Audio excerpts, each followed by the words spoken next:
1887년 10월 30일 설교. 현재를 위한 설교.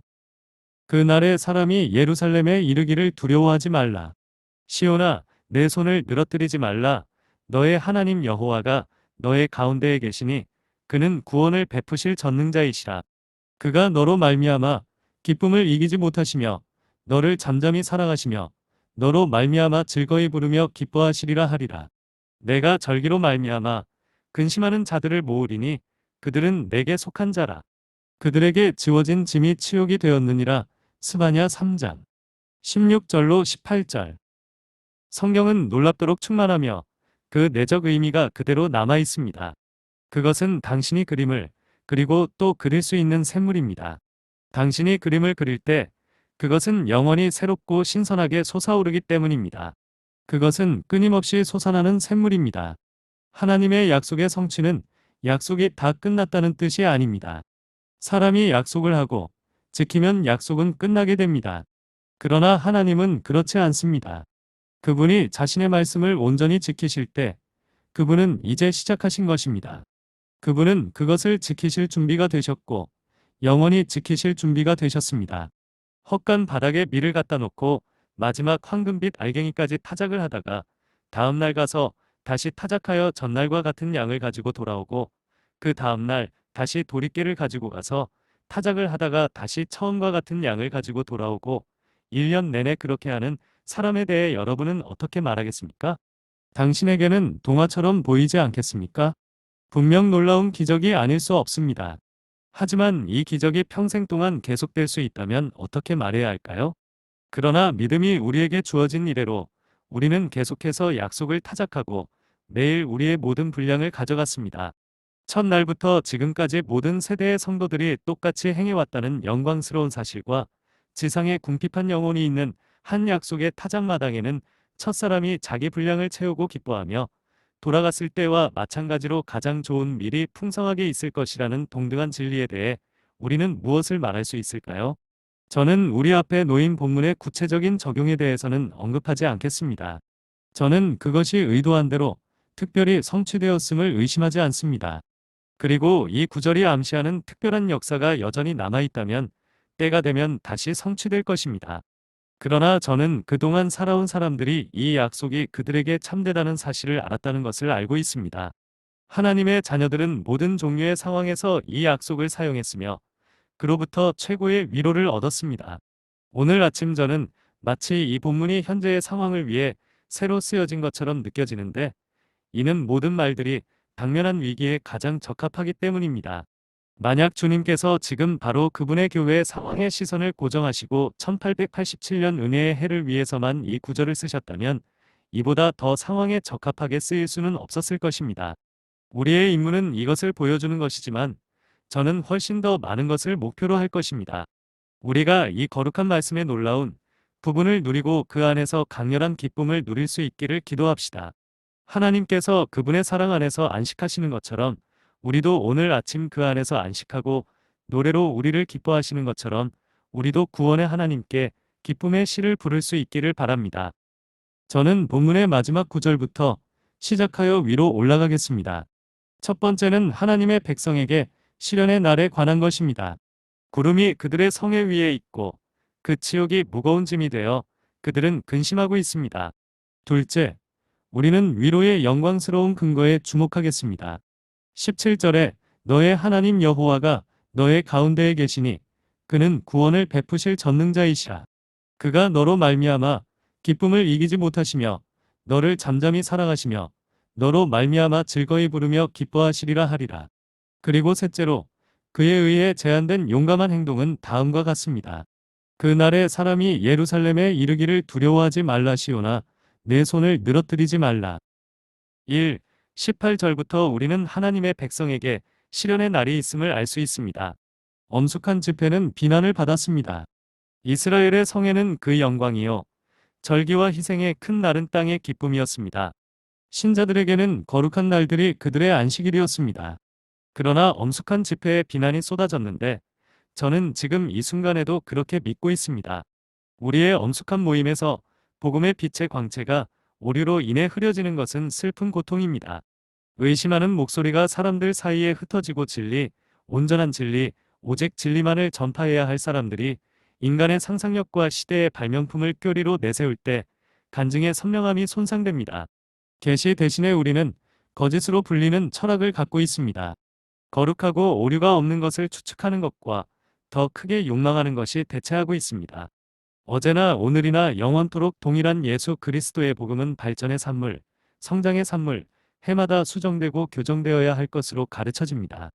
나팔이 특정한 소리를 내지 않는 날은 교회와 세상에 모두 힘든 날입니다. 누가 전투를 준비하겠습니까? 여기에 더해 우리가 교회의 엄숙한 모임의 생명력 없음, 무관심, 영적 능력의 결핍이 스며드는 것을 보게 된다면 그것은 매우 고통스러운 일입니다. 종교의 생명력이 경시되고 기도를 위한 모임이 소홀히 여겨질 때 우리는 무엇을 얻게 될까요? 교회사의 현재 시기를 차갑지도 뜨겁지도 않아서 그리스도의 입에서 토해내야 했던 라오디게아 교회가 잘 묘사하고 있습니다. 그 교회는 부유하고 재물이 많아져서 아무것도 부족함이 없다고 자랑했습니다. 더욱이 주님은 밖에서 문을 두드리고 계셨지만 문은 그분을 향해 닫혀 있었습니다. 이 구절은 회심하지 않은 사람들에게 끊임없이 적용되는데 회심하지 않은 사람과는 아무 관련이 없습니다. 그것은 미지근한 교회, 즉 자신이 매우 번영하는 상태에 있다고 생각하는 교회와 관련이 있습니다. 그 교회는 스스로가 매우 번창한 상태에 있다고 생각했습니다. 반면에 속죄제물 교리 가운데 살아있는 주님은 입장하시는 것을 거부당했습니다. 아, 만약 그분께서 입구를 찾았고 그리고 찾기를 간절히 원했다면 그 교회는 상상 속의 옷을 벗어 던졌을 것이고 주님은 그 교회에게 용광로에서 단련된 금과 교회가 입을 수 있는 흰 옷을 주었을 것입니다. 아, 그 교회는 교육, 웅변, 과학 및 기타 수천 가지 값싼 물건을 갖고 있기 때문에 주님 없이도 만족합니다. 시온의 성에는 참으로 구름 아래 있으며 이때 예수와 사도들의 가르침은 시온에게 하찮은 것이 되었습니다. 이 외에도 세상에 순응하는 것이 교회에 퍼져 세상의 헛된 오락이 성도들에게 공유된다면 예레미야가 외친 것처럼 애도할 충분한 이유가 있겠지요. 어찌하여 금이 빛을 잃게 되었나? 눈보다 더 순결하고 우유보다 더 희었던 나시리는 석탄보다 더 검게 변했습니다. 우리의 모든 적들이 우리를 향하여 입을 열었느니라. 더 이상 교회와 세상 사이에 명확한 구별이 없고 예수를 따른다고 공언하는 사람들이 불신자들과 손을 잡았다면 우리는 참으로 슬퍼할 것입니다. 그날에는 재앙이 마땅하도다. 교회와 세상에도 불행한 시절이 되었습니다. 우리는 큰 심판을 기대할 수 있습니다. 왜냐하면 주님께서는 반드시 이와 같은 백성에게 복수하실 것이기 때문입니다. 옛적에는 하나님의 아들들이 사람의 딸들의 아름다운 것을 보고 그들과 합함의 홍수가 나서 그들을 다 멸한 것을 당신들이 모르시나요? 저는 이 주제를 더 이상 계속할 이유가 없습니다. 우리의 짐 때문에 위로를 받는데 필요한 시간이 우리에게서 사라지지 않기 때문입니다. 본문을 보면 책망이 부담스러운 사람들이 있었던 것으로 보입니다. 그들은 죄를 자랑할 수 없었습니다. 사실 악이 전혀 존재하지 않는다고 말하는 사람들이 많았고 악이 그다지 크지 않다고 선언한 사람들도 있었습니다. 예, 더 강력한 영들은 책망으로 여겨지는 것이 실제로 자랑할 만한 일, 즉 세기의 영광이라고 선언했습니다. 따라서 그들은 그 문제를 비웃고 양심적인 사람들의 애도를 농담의 주제로 삼았습니다. 그러나 그것들에 대한 책망이 부담이 되는 남은 자들이 있었는데 이들은 그러한 재앙을 견딜 수 없었습니다. 주 하나님께서는 선지자를 통하여 말씀하신 바와 같이 그들을 돌보실 것입니다. 성 한가운데, 예루살렘 한가운데를 통과하여 그 가운데서 행해지는 모든 가증한 일로 인해 한숨을 쉬고 우는 사람들의 이마에 표를 찍어라. 고 말씀하셨습니다. 그러나 이 사람들은 심령의 압박을 받아 십자가를 지고 그리스도를 위하여 받는 능욕을 애굽의 모든 보화보다 더 큰 재물로 여겼습니다. 많은 사람이 그릇에 포도주를 마시고 향유를 바르되 요셉의 고난을 인하여 슬퍼하지 아니하였으나 아모스 6장 6절 하나님의 백성은 그리스도의 속죄 희생이 불명예를 당하는 것을 참을 수 없습니다. 그들은 그분의 진리가 거리에서 진흙처럼 짓밟히는 것을 참을 수 없었습니다. 참된 신자에게 번영이란 성령께서 말씀으로 죄인을 회심시키고 성도를 세우도록 축복하시는 것을 의미하는데 이를 보지 못하면 수금을 버드나무에 매달아 놓는 것과 같습니다. 예수님을 진정으로 사랑하는 사람들은 신랑이 그의 교회와 함께 하시지 않을 때 금식합니다. 그들의 영광은 그분의 영광 안에 있고 다른 어떤 것도 없습니다. 엘리의 아들 비느하스의 아내는 임종의 고통 속에서 영광이 떠났다고 부르짖었는데 그 이유는 한 번은 남편과 시아버지의 죽음 때문이요. 다른 한 번은 법궤가 떠났기 때문이었습니다. 이를 위해 그녀는 새로 태어난 아이의 이름을 하나님의 궤를 빼앗겼으므로 영광이 이스라엘에서 떠났다는 뜻의 이가봇이라고 지었습니다. 이 경건한 여인의 가장 쓰라린 고통은 교회와 우리 하나님의 영광 때문에 일어났습니다. 하나님의 참된 백성은 진리가 거부당하는 것을 마음에 깊이 새깁니다. 이 무거운 마음은 하나님을 향한 참된 사랑의 표시입니다. 주 예수님을 사랑하는 사람은 그분의 상처로 상처를 입고 그분의 영의 고통으로 괴로워합니다. 그리스도께서 모욕을 당하실 때 그의 제자들도 모욕을 당합니다. 교회를 향한 부드러운 마음을 가진 사람들은 바울처럼 누가 실족하게 되면 내가 애타지 아니하더냐? 라고 말할 수 있습니다. 하나님의 교회의 죄는 그 교회의 모든 살아있는 구성원의 슬픔입니다. 이는 또한 건강한 감성, 활력 있는 영성을 나타냅니다. 육적인 사람은 진리나 은혜에 전혀 관심이 없습니다. 그들은 재정, 숫자, 존경에 관심이 있으며 반대파로서 정치적 목표가 발전하고 사회적 지위가 향상되는 한 그들에게는 충분합니다. 그러나 하나님의 영을 가진 사람들은 신자들이 진리를 버리는 것보다 박해받는 것을 세속적인 부유한 교회보다 거룩한 열정으로 가득 찬 정말로 가난한 교회를 더 빨리 돌볼 것입니다. 영적인 사람들은 교회가 악한 처지에 있고 대적들에 의해 무너질 때에도 교회를 돌봅니다. 주의 종들은 그 돌들을 기뻐하고 그 티끌을 좋아하나이다. 주님의 집은 우리 중 많은 사람에게 우리 집이고 그분의 가족은 우리 가족입니다. 주 예수님이 찬양을 받지 못하고 그분의 복음이 세상을 정복하지 않는다면 우리는 우리 자신의 개인적인 이익이 황폐해지고 우리 자신도 수치를 당하게 된다고 느낍니다. 그것은 우리에게 사소한 것이 아니라 우리의 삶입니다. 그러므로 저는 성회가 더럽혀지는 것은 하나님의 백성에게 나쁜 날이며 그 비난은 참으로 새 예루살렘의 시민인 사람들에게 부담이 되며 이 때문에 그들은 슬퍼하는 것처럼 보입니다. 주님은 여기서 내가 엄숙한 집회를 위해 슬퍼하는 자들을 모으리라고 말씀하십니다. 그들은 그러한 짐을 마음에 지고 있을 때 슬퍼할 수 있습니다. 더욱이 그들은 그들이 한탄하는 악의 해로운 결과를 여러 가지 방법으로 봅니다. 많은 사람들이 절뚝거리고 멈춰 서 있습니다. 이것은 19절의 약속에 암시되어 있습니다. 내가 마비된 자를 구원하리라. 시온으로 가는 순례자들은 길에서 절뚝거리게 되었습니다. 왜냐하면 선지자들은 단단하고 간사한 자들이었기 때문입니다. 순수한 복음이 전파되지 않으면 하나님의 백성들은 인생 여정에서 필요한 힘을 빼앗기게 됩니다. 빵을 빼앗으면 아이들은 굶주립니다. 양떼에게 독이 있는 목초지나 사막처럼 황량한 들판을 주면 그들은 매일 목자를 따르다가 곤두박질치고 절름발이가 됩니다. 교리는 곧 실제적인 것에 영향을 미칩니다.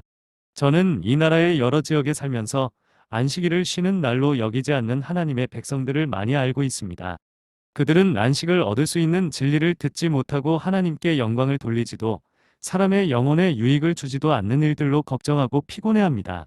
많은 곳에서 양들이 위를 쳐다보지만 먹이를 주지 않습니다. 이것은 많은 불안을 일으키고 의심과 의문을 낳게 하여 강한 것이 약한 것으로 바뀌고 믿음의 역사와 사랑의 수고와 소망의 인내가 모두 정지된 상태에 있게 됩니다. 이것은 심각한 악이며 우리 주변 곳곳에 있습니다. 그런 다음 많은 사람들이 쫓겨났으며 그러는 가운데 19절에서 내가 쫓겨난 그녀를 모을 것이라고 말합니다. 거짓 교리로 인해 많은 사람들이 양떼에서 방황하게 됩니다. 희망을 품었던 사람들이 생명의 길에서 벗어나게 되고 죄인들은 하나님과 자연스럽게 멀어지게 됩니다. 사람들에게 죄를 깨닫게 하는 진리는 전파되지 않고 구도자들을 평강으로 인도하는 진리들은 흐려지고 영혼들은 쓸데없는 슬픔에 빠지게 됩니다. 은혜의 교리와 영광스러운 속죄 희생이 인간의 마음 앞에 명확하게 제시되지 않아 그들이 그 능력을 느낄 수 없을 때 온갖 종류의 악이 뒤따릅니다. 이 무서운 재앙이 우리 교회에 닥친다는 것은 저에게 끔찍한 일입니다. 주저하는 자는 멸망에 빠지고 약한 자는 비틀거리며 강한 자도 당황하게 됩니다. 오늘날의 거짓 교사들은 할 수만 있으면 택하신 자들도 미혹하게 하려 합니다. 이것이 우리의 마음을 매우 슬프게 합니다. 어떻게 도와드릴까요? 그러나 사랑하는 여러분, 하나님의 백성이 이 악한 상황에 있을 때마다 그들에게 희망이 없는 것은 아닙니다. 이 모든 일의 마지막에는 방황하는 자들을 회복시키겠다는 주님의 약속이 임하기 때문입니다. 내가 그들이 수치를 당하는 모든 나라에서 칭찬과 명성을 얻게 하리라는 약속이 우리에게는 2번이나 주어졌습니다.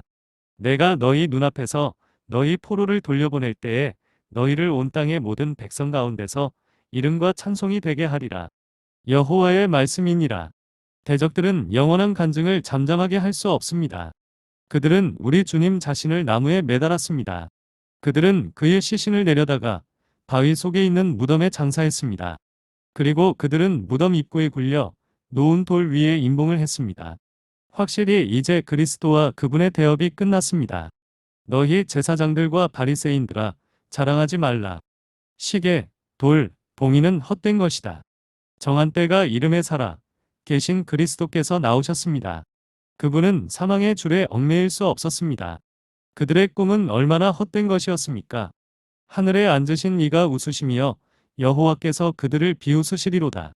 사랑하는 여러분, 모욕은 엄숙한 집회에서 사라질 것이며 하나님의 진리는 나팔소리처럼 다시 선포될 것이며 하나님의 영은 그의 교회를 소생시킬 것이며 추수한 단만큼 많은 개종자들이 모일 것입니다. 신자들은 얼마나 기뻐할까요? 짐을 지고 슬퍼하던 사람들이 기쁨과 아름다움의 옷을 입을 것입니다. 그때에는 큰 소리로 송영함을 받은 자들이 그들의 머리 위에 노래와 영원한 기쁨을 가지고 돌아올 것입니다. 싸움은 의심의 여지가 없이 확실합니다. 전투의 끝은 확실하고 확실합니다. 저는 지금도 주 하나님 곧 전능하신 이가 통치하시도다라는 외침을 듣는 것 같습니다. 둘째, 어둠 속에서 별처럼 빛나는 것을 생각해 봅시다. 본문의 2번째 구절은 위로의 영광스러운 근거를 제시합니다. 여기 참으로 풍부한 본문이 있습니다. 이 구절은 큰 바다와 같고 저는 그 끝없는 홍수를 피해가는 모래의 웅덩이를 만드는 어린 아이와 같습니다. 이 한 구절에서 일련의 설교가 시작될 수 있습니다. 이제 17절을 보겠습니다. 최악의 순간에 우리의 큰 위로는 우리 하나님께 있습니다. 우리의 언약의 하나님의 이름, 즉 여호와 너의 하나님은 기쁨으로 가득 차 있습니다. 주님이라는 단어는 실제로 여호와, 자존하시는 분, 불변하시는 분, 영원히 살아계신 하나님이시며 자신의 영원한 목적에서 변하거나 흔들리실 수 없는 분입니다. 하나님의 자녀, 여러분이 얻지 못한 것이 무엇이든 여러분에게는 크게 자랑할 하나님이 계십니다. 하나님이 계시면 당신은 모든 것보다 더 많은 것을 가지고 있습니다. 왜냐하면 모든 것이 그분에게서 나왔기 때문입니다. 그리고 모든 것이 사라졌다면 그분은 단지 그분의 뜻대로 모든 것을 회복하실 수 있으며 그것이 이루어집니다. 그분께서 명령하심에 그것이 굳건히 서 있습니다. 야곱의 하나님께 의뢰하고 여호와께 그 소망을 두는 사람은 복이 있습니다. 주 여호와 안에서 우리는 의와 힘을 얻었으니 그분을 영원히 신뢰합시다. 시간이 흘러가도록 놔두십시오. 그 시간이 우리 하나님께 영향을 미칠 수는 없습니다. 재난이 폭풍우처럼 우리에게 닥치게 하십시오. 그러나 이제 그분은 우리의 보호자이시기 때문에 그 고난이 우리에게 가까이 오지 못할 것입니다. 교회의 하나님이신 여호와는 또한 교회 신자들의 하나님이시기 때문에 각 사람은 그분 안에서 기뻐할 수 있습니다. 마치 우주의 어느 누구도 그러한 언약의 표현을 사용할 수 없는 것처럼 여호와는 당신의 하나님이십니다. 신자 여러분, 주 하나님은 전적으로 여러분의 하나님이십니다. 그분의 모든 지혜, 그분의 모든 예지력, 그분의 모든 능력, 그분의 모든 불변성, 그 모든 것이 당신의 것입니다. 하나님의 교회에 관해서 말하자면 가장 낮은 지위에 있을 때에도 교회는 정말로 최선의 의미로 하나님의 섭리로 세워지고 하나님의 모든 것을 받았습니다. 지옥의 문이 그녀를 이기지 못할 것입니다. 우리의 소유를 기뻐합시다. 우리는 가난할지라도 하나님을 소유하는 데 있어서는 무한히 부유합니다. 우리는 약할지라도 우리의 힘에는 한계가 없습니다. 전능하신 여호와께서 우리 것이기 때문입니다. 하나님이 우리를 위하시면 누가 우리를 대적하리요? 하나님이 우리의 것이라면 우리에게 무엇이 더 필요하겠습니까? 슬픔에 잠긴 사람이여, 마음을 일으켜 담대하십시오. 하나님이 당신의 하나님이시라면 당신은 당신이 원하는 모든 것을 가질 것입니다. 그분의 영광스러운 이름 안에서 현세와 영원, 땅과 하늘의 모든 것을 발견할 것입니다. 그러므로 우리는 여호와의 이름으로 우리의 깃발을 세우고 전쟁터로 나아가겠습니다. 그분은 자신의 뜻과 언약과 맹세로 우리의 하나님이 되십니다. 오늘날 그분은 우리 자신의 선택에 의해, 그리스도 예수와의 연합에 의해, 그분의 선하심에 대한 우리의 경험에 의해, 그리고 우리가 아바, 아버지라고 부르짖는 양자의 영에 의해 우리의 하나님이 되십니다. 이러한 위로를 강화하기 위해 우리는 다음으로 이 하나님이 우리 가운데 계시다는 사실을 주목합니다. 그분은 우리가 어렵게 찾을 수 있는 먼 곳에 계시지 않습니다. 주님은 가까이 계신 하나님이시며 그의 백성을 구원하실 준비가 되어 계십니다. 그분이 여기 계시기 때문에 우리가 바다 건너편에 있는 하나님께 부르짖지 않는다고 생각하면 기쁘지 않습니까? 그분이 여기 계시기 때문입니다. 우리는 그분이 별 너머에 계시는 것처럼 멀리서 우러러보지도 않고 그분이 헤아릴 수 없는 심연 속에 숨어 계신다고 생각하지 않습니다. 그러나 주님은 매우 가까이 계십니다. 우리 하나님은 여러분 가운데 계신 여호와이십니다. 베들레헴에서 한 아기가 태어나고 한 아들이 우리에게 주어진 그 밝은 밤 이후로 우리는 하나님을 임마누엘, 우리와 함께 하시는 하나님으로 알고 있습니다. 하나님은 우리의 본성 안에 계심으로 우리에게 매우 가까이 계십니다. 말씀이 육신이 되어 우리 가운데 거하심에 비록 그분의 육체적 임재는 사라졌지만 우리는 그분의 영적 임재를 언제나 가지고 있습니다. 보라, 내가 항상 너희와 함께 있으리라고 말씀하셨기 때문입니다. 그분은 금초대 사이를 거니십니다. 우리는 또한 성령 하나님의 즉각적인 임재를 가지고 있습니다. 그분은 영적인 능력을 깨우치시고 확신시키고 살리시고 부여하시고 위로하시고 입히시기 위해 교회 가운데 계십니다. 주님은 은혜의 목적을 성취하기 위해 여전히 사람들의 마음속에서 일하고 계십니다. 우리가 교회 사역에 나설 때 다음과 같은 점을 생각해 봅시다. 만군의 여호와께서 우리와 함께 계시느니라. 주일학교에서 함께 모일 때 주님께 이렇게 말씀하십시오. 만약 당신이 나와 함께 가시지 않으시면 저를 이곳으로 데려가지 마옵소서. 아, 친구들이여. 하나님이 우리와 함께 계시다면 우리는 사람들에게 버림받는 것을 견딜 수 있습니다. 두세 사람이 내 이름으로 모인 곳에는 나도 그들 중에 있느니라라는 말씀은 얼마나 놀라운 말씀입니까? 왕이 그들 대열에 있을 때 군대가 소리치지 않겠습니까? 하나님이 일어나시어 원수들이 흩어지게 하소서. 그분께서 우리와 함께 계시면 그분을 미워하는 자들은 그 앞에서 도망쳐야 합니다.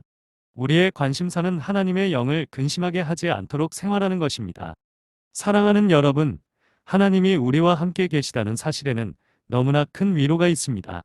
만일 우리가 이 순간 그 힘을 느낄 수만 있다면 우리는 안식에 들어가고 우리의 천국은 아래에서 시작될 것입니다.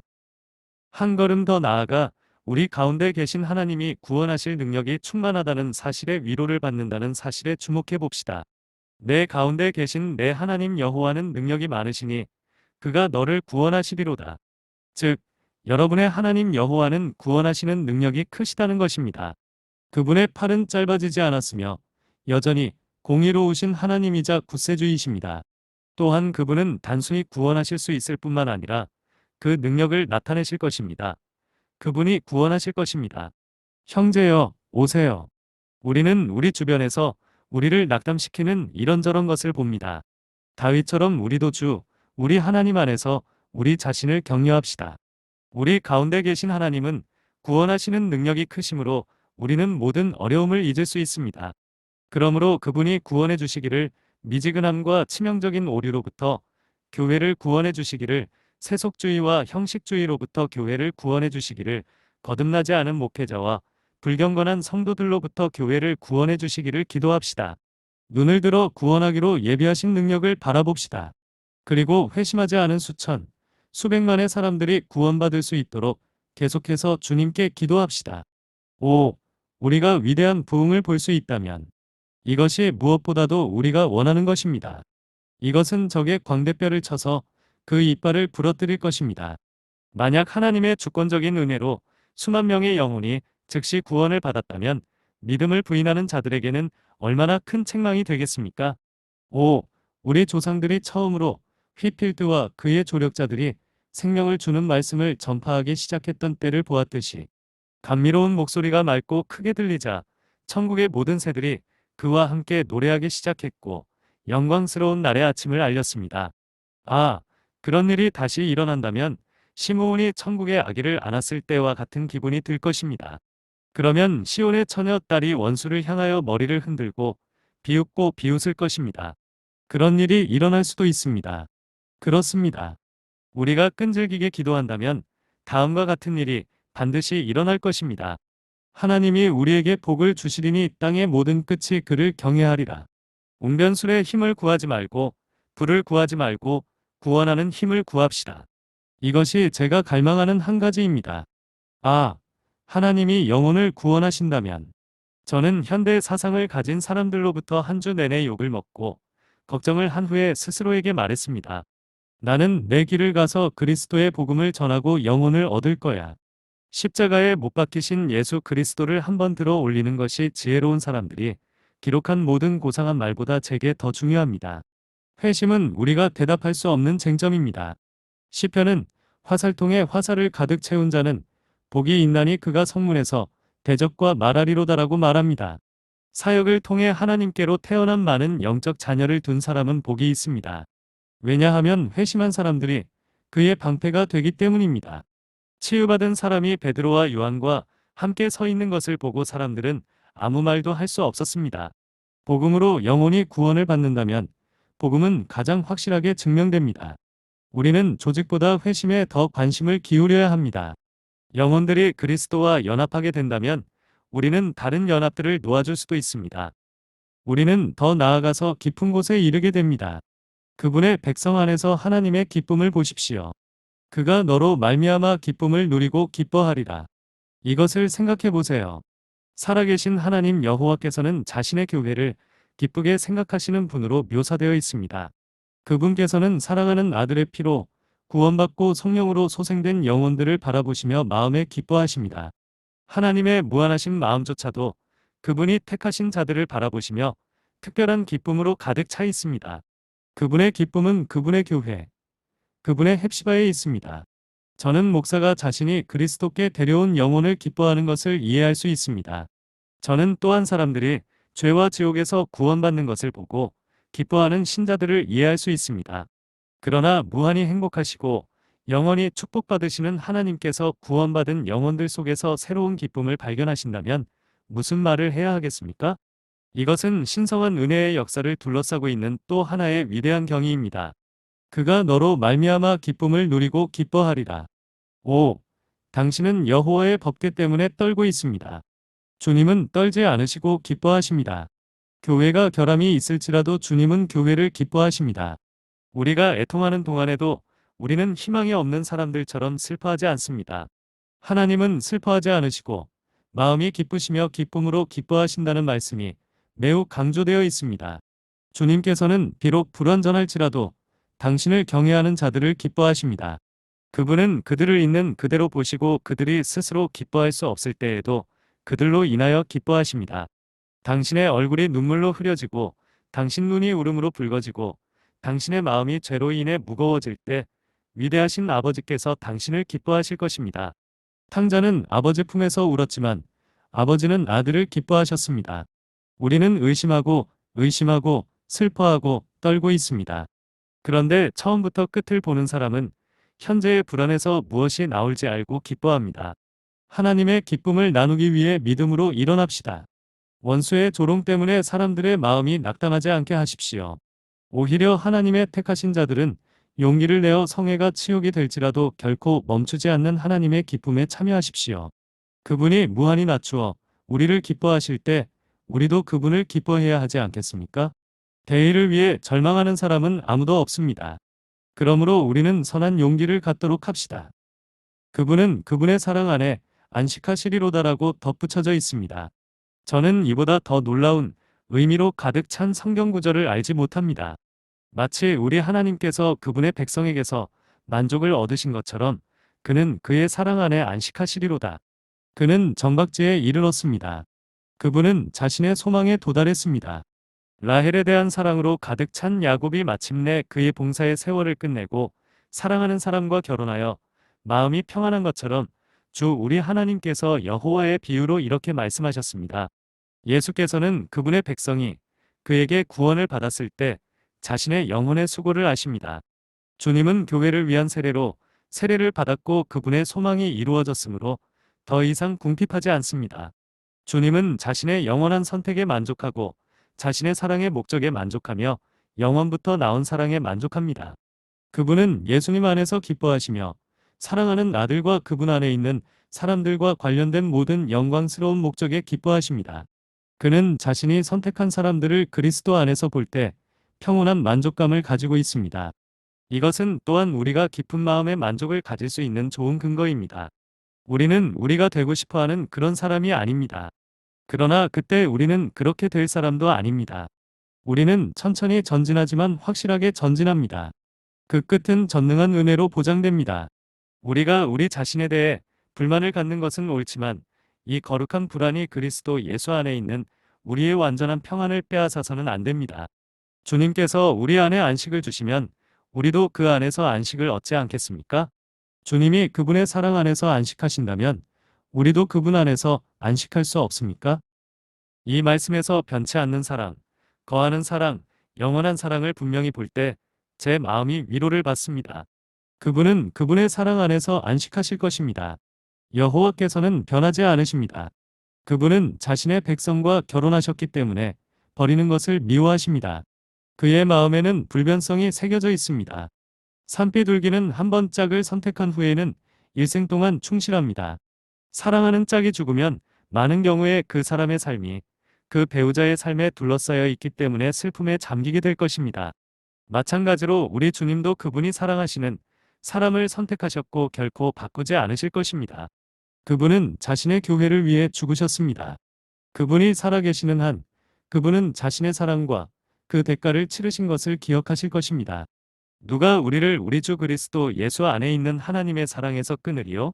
그분은 그분의 사랑 안에서 안식할 것입니다. 우리를 향한 하나님의 사랑은 흔들림이 없습니다. 모든 지각에 뛰어난 하나님의 평강이 그분의 사랑과 함께 거합니다. 그분은 그것에 대해 불안해하지 않으시고 평화롭게 사랑하시며 결코 흔들리지 않으십니다. 하나님의 평온은 생각만 해도 경이롭습니다. 그분의 무오한 지식과 무한한 능력은 두려움이나 의문을 초월합니다. 그는 구속받은 자나 진리의 대의와 의의 통치에 관해서는 놀라지 않습니다. 그분의 참된 교회에 관해서는 그 교회가 옳다는 것을 또는 그분께서 그 교회를 옳게 만드실 것이라는 것을 알고 있습니다. 그 교회는 예수님의 형상으로 변화되고 있으며 그 형상이 머지않아 완성될 것이라는 온전한 확신 속에 그분은 안식하고 있습니다. 그분은 자신의 목적을 자신의 방식과 시간에 따라 수행할 수 있습니다. 그분은 파종뿐 아니라 수확도 볼 수 있습니다. 그러므로 그분은 그분의 사랑 안에 안식하십니다. 여러분은 어머니가 아이를 씻기는 것을 보았습니다. 어머니가 아이의 얼굴을 씻길 때 아이는 아마도 울고 있을 것입니다. 왜냐하면 아이는 현재로서는 씻기는 작업을 즐기지 않기 때문입니다. 어머니도 아이의 슬픔을 함께 나누나요? 그녀도 우나요? 아니요. 그녀는 아기를 기뻐하고 어린 아이의 가벼운 고통이 정말 좋은 일을 할 것이라는 것을 알고 사랑 안에서 안식합니다.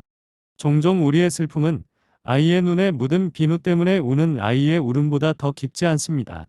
교회가 환난과 핍박으로 씻겨지는 동안 하나님은 그분의 사랑 안에서 쉬고 계십니다. 여러분과 저는 지쳐있지만 하나님은 쉬고 계십니다. 그는 그의 사랑 안에 안식하리라. 이 구절의 히브리어는 그가 그의 사랑 가운데 잠잠하시리라 입니다. 사랑에 대한 행복이 너무 커서 그분은 그것을 표현하지 않고 행복한 침묵을 지킵니다. 그분의 기쁨은 말로 표현할 수 없을 만큼 깊습니다. 어떤 언어로도 하나님의 사랑에 대한 기쁨을 표현할 수 없습니다. 그러므로 그분은 아무 말도 사용하지 않습니다. 이 경우 침묵은 무한한 사랑을 표현합니다. 옛 주석가 중 한 사람은 그는 그의 사랑에 귀먹고 벙어리가 되었다라고 말합니다. 마치 자기가 선택한 사람에 대한 비난의 소리를 전혀 듣지 못한 것처럼 그녀를 꾸짖는 말 한마디도 하지 않으려는 것 같습니다. 예수님의 침묵을 기억하시고 그에 따라 이 본문을 해석해 보십시오. 때때로 주님께서는 그의 백성에게 말씀하지 않으시니 우리는 그분으로부터 격려의 말씀을 듣지 못하고 약속을 간절히 바라며 그분의 사랑의 방문을 갈망하지만 그분이 이렇게 침묵하신다면 그분께서 사랑 안에서만 침묵하시는 것임을 알게 하소서. 그것은 진노의 침묵이 아니라 사랑의 침묵입니다. 그분이 우리를 위로하지 않으셔도 그분의 사랑은 변하지 않습니다. 그의 생각은 높고 그의 사랑은 지혜로우며 주님이 주신 상처는 고치려 함이로다. 그리고 늘 웃지는 않으시지만 끝까지 사랑하시네. 그분은 손으로 우리의 기도에 응답하지 않으시더라도 마음으로 들으십니다. 그분은 우리의 청원을 들어주시는 동일한 사랑의 또 다른 모습입니다. 그분은 우리를 사랑하시며 때때로 우리가 들어본 것 중 가장 감미로운 약속을 말씀하실 때보다 우리가 구하는 것을 주지 않음으로써 그 사랑을 더 잘 나타내십니다. 저는 이 말씀을 소중히 여깁니다. 그는 그의 사랑 안에 안식하리라. 하나님, 당신은 결국 당신의 교회에 완전히 만족하십니다. 왜냐하면 당신은 교회가 어떻게 될지 아시기 때문입니다. 주님은 교회가 아름다운 옷을 입고 씻고 나올 때 얼마나 아름답게 될지 보셨나이다. 보세요. 해가 질 때 우리 인간은 끝없는 어둠을 두려워합니다. 그러나 위대한 하나님, 당신은 아침을 보시고 어둠의 시간에 이슬이 내려 당신의 정원을 상쾌하게 할 것을 아시고 계십니다. 시간의 척도는 우리의 것이요. 영혼의 판단은 당신의 것입니다. 그러므로 우리는 당신의 틀림없는 지식으로 우리의 근시안적인 판단을 바로잡고 당신과 함께 안식할 것입니다. 그러나 마지막 말은 무엇보다도 가장 놀라운 말입니다. 그가 너를 노래하며 기뻐하시리라. 위대하신 여호와께서 노래하시는 것을 생각해 보십시오. 상상할 수 있나요? 성부, 성자, 성령이 함께 구속받은 자들을 노래하는 모습을 상상할 수 있나요? 하나님은 그분의 백성에게 베푸시는 사랑에 너무 기뻐하셔서 영원한 침묵을 깨뜨리시고 해와 달과 별들은 놀랍게도 하나님이 기쁨의 찬송을 부르는 것을 듣습니다. 동양에서는 신랑이 신부를 맞이할 때 부르는 노래가 있습니다. 이 노래는 신부와 결혼이 다가왔다는 사실에 대한 신랑의 기쁨을 선포하기 위한 것입니다. 여기서는 영감의 팬이 사랑의 하나님이 그분의 교회와 결혼하시고 교회 안에서 정말로 기뻐하셔서 노래를 부르며 즐거워하시는 것으로 묘사하고 있습니다. 하나님이 노래하시면 우리도 노래하지 않겠습니까? 그분은 세상을 만드실 때 노래를 부르지 않으셨습니다. 예, 그분은 그것을 보시고는 단지 그것이 좋다고 말씀하셨습니다. 천사들은 노래했고 하나님의 아들들은 기쁨에 넘쳐 소리쳤습니다. 창조는 그들에게 매우 경이로웠지만 자신의 뜻만으로 수천 개의 세계를 만드실 수 있었던 하나님께는 그다지 큰 일이 아니었습니다. 창조물은 그분을 노래하시게 할 수 없었습니다. 그리고 저는 섭리가 그분에게 기쁨을 가져온 적이 있는지조차 모릅니다. 왜냐하면 그분은 천 개의 섭리 왕국을 쉽게 마련할 수 있었기 때문입니다. 그러나 구원에 관해서는 그분은 큰 대가를 치르셨습니다. 여기서 그분은 영원한 사색에 잠기셨고 무한한 지혜로 언약을 작성하셨습니다. 독생자를 주셨고 사랑하는 사람들을 대속하기 위해 슬픔에 빠지게 하셨습니다. 모든 것이 이루어지고 주님께서는 구속받은 자들의 구원이 어떻게 이루어졌는지 보시고 신령한 방식으로 기뻐하셨습니다. 겟세마네와 갈보리를 보상하는 기쁨은 무엇일까요? 여기 우리는 대서양의 파도 가운데 있습니다. 주 하나님께서는 구속받은 백성을 생각하면서 그분의 무한한 기쁨에 동참하십니다. 그가 노래로 너를 기뻐하시리라. 저는 그러한 주제에 대해 말할 때 떨리며 비교할 수 없는 신비에 불명예스러운 말을 할까봐 두려워하지만 그래도 우리는 기록된 내용을 기꺼이 주목하고 그것으로부터 위로를 받을 수밖에 없습니다. 이것이 우리의 힘이 될 것이므로 주님의 기쁨을 함께 누립시다. 3. 저는 여기에 제시된 용감한 행동에 대해 간단히 말씀드리며 말씀을 마치겠습니다. 우리가 짊어진 짐으로 인해 슬퍼하지 마시고 오늘 우리 짐을 지고 가시는 위대한 짐꾼이신 하나님으로 인해 기뻐합시다. 그날에 사람이 예루살렘에 이르기를 두려워하지 말라. 그리고 시온을 위하여 내 손을 느슨하게 하지 말지어다. 이 말씀이 여기에 있습니다. 하나님의 백성이 해야 할 일은 세 가지입니다. 첫째, 행복해지라는 것입니다. 14절, 시온에 따라 노래하라. 이스라엘아, 외쳐라. 딸 예루살렘아, 마음을 다해 기뻐하고 즐거워하여라. 누구든지 자기 잔에 기쁨이 가득할 때 노래할 수 있습니다. 신자들만이 쓴 잔에 물이 쏟아질 때 노래를 부릅니다. 모든 참새는 대낮에 지저귀는 소리를 낼 수 있습니다. 어둠 속에서 노래할 수 있는 것은 오직 나이팅게일 뿐입니다. 하나님의 자녀 여러분, 적들이 여러분을 압도하는 것처럼 보일 때마다, 적들의 대열이 승리를 확신하는 것처럼 보일 때마다 노래를 시작하십시오. 당신의 승리는 당신의 노래와 함께 올 것입니다. 성도들이 발을 딛고 노래하는 것을 듣는 것은 마귀에게는 매우 당혹스러운 일입니다. 마귀는 그것을 이해할 수 없습니다. 마귀가 그들을 더 많이 억압할수록 성도들은 더 기뻐합니다. 적들이 우리가 완전히 패배했다고 꿈꿀 때 더욱 즐거운 사람이 되겠다고 결심합시다. 반대가 많을수록 우리는 주님 안에서 더욱 기뻐할 것입니다. 낙담이 많을수록 확신은 더욱 커질 것입니다. 페르시아인이 수십만 명이라는 말을 들었을 때 알렉산더의 용기는 대단했습니다. 그러나 푸주간주의는 수많은 양을 두려워하지 않는다. 라고 알렉산더는 말했습니다. 또 다른 사람은 페르시아인들이 활을 뽑을 때 화살이 너무 많아서 태양을 어둡게 할 정도라고 말했습니다. 그늘에서 싸우면 좋을 것이야. 라고 영웅이 외쳤습니다. 오 친구여, 우리는 우리가 누구를 믿었는지 알고 승리를 확신합니다. 승리할 확률이 만분의 1이라도 이것이 고난이라고 단 한순간도 생각하지 맙시다. 오히려 그들이 100만 대 1이 되기를 바라며 확실한 정복으로 주님의 영광이 더욱 커지기를 기원합시다. 모든 사람이 그리스도의 신성을 부인하고 있다는 말을 들은 아타나시우스는 세상에 반대한다고 말했습니다. 아타나시우스 콘트라 문dum은 속담이 되었습니다. 형제들이여, 주님의 전쟁에 홀로 참여하는 것은 아름다운 일입니다. 우리가 6명 정도 있다고 가정해보세요. 6사람은 힘을 많이 키우지 못하고 오히려 보살핌이 필요하기 때문에 약함의 원인이 될 수도 있습니다. 당신이 완전히 혼자라면 훨씬 더 좋습니다. 하나님을 위한 더 많은 공간이 있기 때문입니다. 타령으로 인해 이곳이 깨끗해지고 친구가 없다면 이제 모든 구석이 하나님으로 채워질 수 있습니다.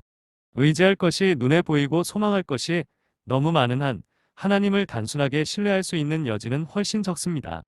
그러나 이제 우리의 노래는 여호와께만 속합니다. 이스라엘의 거룩하신 이가 너희 가운데 위대하시도다. 다음 의문은 두려움이 없는 것입니다. 두려워하지 말라. 조금도 두려워하지 마십시오. 하지만 어느 정도 떨리는 모습을 보여줄 수 있을까요? 아니요. 두려워하지 마십시오. 불신의 목에 목줄을 단단히 묶으십시오. 두려워하지 마세요. 오늘뿐 아니라 당신의 생애 어느 날에도 마찬가지입니다. 두려움이 찾아오면 그것을 몰아내십시오. 여지를 주지 마십시오. 하나님이 그의 사랑 안에 안식하시며 하나님이 노래하신다면 당신이 두려움과 무슨 관계가 있습니까? 날씨가 거칠 때 배에 탄 승객들이 선장의 침착한 행동에 위로를 받는 것을 본 적이 없습니까? 단순한 한 사람이 자기 친구에게 선장의 휘파람 소리를 들었으니 두려워할 이유가 없다고 확신해 라고 말했습니다. 분명히 선장이 편안해하고 모든 책임이 그에게 있다면 승객은 더 평화로울 수 있습니다. 키를 잡고 계신 주 예수께서 노래하신다면 두려워하지 맙시다. 주 예수님께서 지휘하고 계시다면 우리는 두려워하지 맙시다. 모든 소심한 소리를 끝냅시다. 주님 안에서 안식하고 인내하며 그분을 기다리십시오. 너희 하나님이 오사 보복하시며 갚아주실 것이라. 하나님이 오사 너희를 구하시리라 하라. 이사야 35장 4절. 마지막으로 열심을 내십시오. 내 손을 늘어뜨리지 마라. 지금은 모든 그리스도인이 그 어느 때보다 하나님을 위해 더 많은 일을 해야 할 때입니다. 하나님을 위해 위대한 일을 계획하고 하나님으로부터 위대한 일을 기대합시다. 내 손을 느슨하게 하지 말라. 지금은 2배의 기도와 활동을 해야 할 때입니다. 대적들이 바쁘니 우리도 바쁘게 지냅시다. 그들이 우리를 완전히 끝장낼 것이라고 생각한다면 그들의 거짓과 망상을 완전히 끝장내겠다고 결심합시다. 저는 모든 그리스도인이 2배로 노력을 하고 하나님의 대업을 위해 자신의 재산을 더 많이 바치고 하나님의 영광을 위해 더 열심히 생활하고 더 정확하고 더 열성적으로 순종함으로써 그리스도의 대적들의 도전에 대답해야 한다고 생각합니다. 그분은 더욱 끈질기게 기도했습니다. 거룩한 사역의 어느 한 부분에서도 당신의 손을 게을리 하지 마세요. 두려움은 나태함을 키우는 무서운 존재입니다. 그러나 용기는 우리에게 불굴의 인내를 가르쳐 줍니다. 하나님의 이름으로 계속 나아갑시다. 저는 이 교회의 신자들과 모든 형제들을 격려하여 하나님과 인간의 영혼을 위한 열렬한 열심을 일으키고 싶습니다. 그러므로 내 사랑하는 형제들아, 견실하며 흔들리지 말며 항상 주님의 일에 더욱 힘쓰는 자들이 되라. 이는 너희 수고가 주 안에서 헛되지 않은 줄을 너희가 알미라. 이 위대한 집회에서 모두가 그리스도 편에 섰으면 좋겠습니다. 5. 이 비뚤어지고 비뚤어진 세대 가운데서 예수님께 나아와 그분을 신뢰하고 그분을 위해 살아가기를 주님께서 우리와 함께 하시기를 축원합니다. 아멘.